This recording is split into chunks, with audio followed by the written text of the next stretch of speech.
विरासत। महेश के घर आते ही बेटे ने बताया कि वर्मा अंकल अर्टिगा गाड़ी ले आए हैं। पत्नी ने चाय का कप पकड़वाया और बोली, पूरे 13 लाख की गाड़ी खरीदी है और वो भी कैश में। महेश हाँ हूँ करता रहा। आखिर पत्नी का धैर्य जवाब दे गया, हम लोग भी अपनी एक गाड़ी ले लेते हैं। तुम मोटरसाइकिल से दफ्तर जाते हो, क्या अच्छा लगता है कि सभी लोग गाड़ी से आए और तुम बाइक चलाते हुए वहाँ पहुँचो? कितना खराब लगता है। तुम्हें ना लगे पर मुझे तो लगता है। देखो, घर की किस्त और बाल बच्चों की पढ़ाई लिखाई के बाद इतना नहीं बच पाता कि गाड़ी ले लें, फिर आगे भी बहुत खर्चे हैं। महेश धीरे से बोला, बाकी लोग भी तो कमाते हैं, सभी अपना शौक पूरा करते हैं। तुमसे कम तनख्वाह पाने वाले लोग भी स्कॉर्पियो से चलते हैं। तुम जाने कहाँ पैसे फेंक कर आते हो। पत्नी तमतमाई, अरे भाई, सारा पैसा तो तुम्हारे हाथ में रख देता हूँ, अब तुम जानो कहाँ खर्च होता है। महेश ने कहा, मैं कुछ नहीं जानती, तुम गांव की जमीन बेच दो। यही तो समय है जब घूम घाम लें, हम भी जिंदगी जी लें। मरने के बाद क्या जमीन लेकर जाओगे? क्या करेंगे उसका? मैं कह रही हूँ, कल गांव जाकर सौदा तय करके आओ बस। पत्नी ने निर्णय सुना दिया। अच्छा ठीक है, पर तुम भी साथ चलोगी? महेश बोला। पत्नी खुशी खुशी मान गई और शाम को सारे मोहल्ले में खबर फैल गई कि सरला जल्दी ही गाड़ी लेने वाली है। सुबह महेश और सरला गांव पहुंचे। गांव में भाई का परिवार था। चाचा को आते देख बच्चे दौड़ पड़े। बच्चों ने उन्हें खेत पर ही रुकने को बोला। चाचा माँ आ रही है। तब तक महेश की भाभी भी लोटे में जल लेकर वहां आई और दोनों के जूड़ उतारने के बाद बोली, लल्ला अब घर चलो। बहुत दिन बाद वे गांव आए थे। कच्चा घर एक तरफ गिर गया था। एक छप्पर में 2 गायें बंधी थीं। बच्चों ने आसपास फुलवारी बना रखी थी, थोड़ी सब्जी भी लगा रखी थी। सरला को उस जगह की सुगंध ने मोह लिया। भाभी ने अंदर बुलाया, परवा बोली, यहीं बैठेंगे। वहीं रखी खटिया पर बैठ गए। महेश के भाई कथा कहते थे। एक बालक भागकर उन्हें बुलाने गया। उस समय वह राम और भरत का संवाद सुना रहे थे। बालक ने कान में कुछ कहा। उनकी आंख से झरझर आंसू गिरने लगे। कंठ अवरुद्ध हो गया। जजमानों से क्षमा मांगते हुए बोले, आज भरत वन से आया है राम की नगरी। श्रोतागण समझ नहीं सके कि महाराज आज यह उल्टी बातें क्यों कह रहे हैं। नरेश पंडित अपना झोला उठाए, नारायण को विश्राम दिया और घर को चल दिए। महेश ने जैसे ही भैया को देखा दौड़ पड़ा। पंडित जी की हाथ से झोला छूट गया। भाई को अखावर में भर लिए। दोनों भाइयों को इस तरह लिपट कर देखना सरला के लिए अनोखा था। उनकी भी आंखें नम हो गईं। भाव के बादल किसी भी सूखी धरती को हरा भरा कर देते हैं। वह उठी और जेठ के पैर छुए। पंडित जी के मंगल्य और वात्सल्य शब्दों को सुनकर वह अंतस तक बढ़ती गई।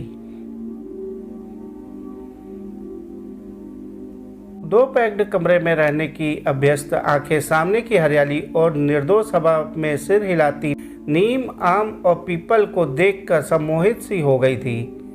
लेकिन अर्टिगा का चित्र बार बार उस सम्मोहन को तोड़ रहा था। वह खेतों को देखती तो उसकी कीमत का अनुमान लगाने बैठ जाती। दोपहर के खाने के बाद पंडित जी नित्य मानस पढ़कर बच्चों को सुनाते थे। आज घर के सदस्यों में 2 सदस्य और बढ़ गए थे। अयोध्या कांड चल रहा था। मंत्रा के कई को समझा रही थी भरत को राज कैसे मिल सकता है। पाठ के दौरान सरला असहज होती जाती, जैसे किसी ने उसकी चोरी पकड़ ली हो। पाठ खत्म हुआ। पुथी रखकर पंडित जी गांव देहात की समसामयिक बातें सुनाने लगे। सरला को इसमें बड़ा रस आता था। उसने पूछा कि क्या सभी खेतों में फसल उगाई जाती है? पंडित जी ने सिर हिलाते हुए कहा कि एक हिस्सा पड़ती पड़ा है। सरला को लगा बात बन गई। उसने कहा, क्यों ना उसे बेचकर हम कच्चे घर को पक्का कर लें। पंडित जी अचकचा गए। बोले, बहू, यह दूसरी गाय देख रही हो, दूध नहीं देती, पर हम इसकी सेवा कर रहे हैं, इसे कसाई को नहीं दे सकते। तुम्हें पता है इस पड़ती खेत में हमारे पुरखों का जांगर लगा है। यह विरासत है। विरासत को कभी खरीदा और बेचा थोड़े जाता है। विरासत को संभालते हुए हम लोगों की कितनी पीढ़ियां खप गईं। कितने बलिदानों के बाद आज भी हमने अपनी मही माता को बचा कर रखा है। तमाम लोगों ने खेत बेच दिए, उनकी पीढ़ियां अब मनरेगा में मजदूरी कर रही हैं या शहर के महासमुंदर में कहीं विलीन हो गए हैं। तुम अपनी ज़मीन पर बैठी हो, इन खेतों की रानी हो, इन खेतों की सेवा ठीक से हो। देखो कैसे माता मिट्टी से सोना देती हैं। ये शहर में जो हड़ लगा है ना बेटा, वो सब कुछ हड़ने पर तुला है। संबंध, भाव, प्रेम, खेत, मिट्टी, पानी, हवा, सब कुछ। आज तुम लोग आए तो लगा मेरा गांव शहर को पटखनी देकर आ गया। शहर को जीतने नहीं देना बेटा, शहर की जीत आदमी को मशीन बना देती है। हम लोग रामायण पढ़ने वाले लोग हैं, जहां भगवान राम सोने की लंका को जीतने के बाद भी उसे तज कर वापस अयोध्या ही आते हैं, अपनी माटी को स्वर्ग से भी बढ़कर मानते हैं। तब तक अंदर से भाभी आई और उसे अंदर ले गई। कच्चे घर का तापमान ठंडा था, उसकी मिट्टी की दीवारों से उठती खुशबू सरला को अच्छी लग रही थी।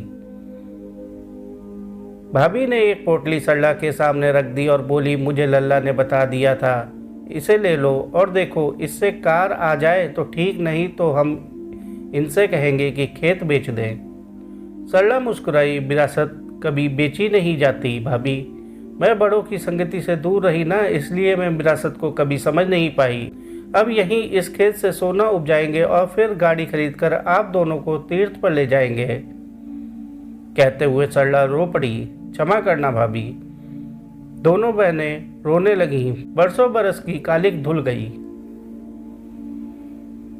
अगले दिन जब महेश और सरला जाने को हुए तो उसने अपने पति से कहा, सुनो, मैंने कुछ पैसे गाड़ी के डाउन पेमेंट के लिए जमा किए थे, उससे पड़ती पड़े खेत पर अच्छे से खेती करवाई है। अगली बार उसी फसल से हम एक छोटी सी कार लेंगे और भैया भाभी के साथ हरिद्वार चलेंगे। शहर हार गया। जाने कितने वर्ष बाद गांव अपनी विरासत को मिले इस मान पर गर्वान्वित हो उठा था।